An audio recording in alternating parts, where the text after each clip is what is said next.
中华民国新疆关怀协会向指控讲假公益、真诈骗。士林地检署查到讲协会理事长对2019年开始，就以公益的名义无超过2亿的存款，也毋过只有1000多万用来做公益，其他的钱拢摕来买厝、买车、买股票。检方今仔是起诉理事长甲2个共犯。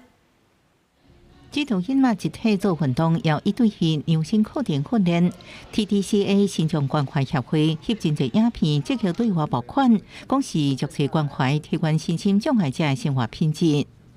希望有更多的，不管是民众可以支持，或者是有公司行号愿意长期的支持我们，让他们更健康，然后快乐的跟一般人一样活下去。表明款开做爱心维修所受限制，检方调查协会现代理事长连手叶先生线小10人，甲叶先生的前半度小妹，一家3人用公益名义，为2019年开始的6年时间，摕到超过2亿存款，按过大部分的钱留在私人的落地啊，真正用在公益，干那1032万。正被告3人涉犯刑法第164条第1项之藏匿人犯、第339条之4第1项第3款之加重诈欺取财等罪嫌，依法提起公诉。这一家伙仔所用的送去的管的钱，用来买车、买厝、买股票，生活过个真车花。经过检方4个月的侦办，查出因的不法行为也包含涉嫌向银行诈贷等等。即马专案侦查中结，士林地检署11照公益侵占、诈欺处财、背信等罪嫌，将3人起诉。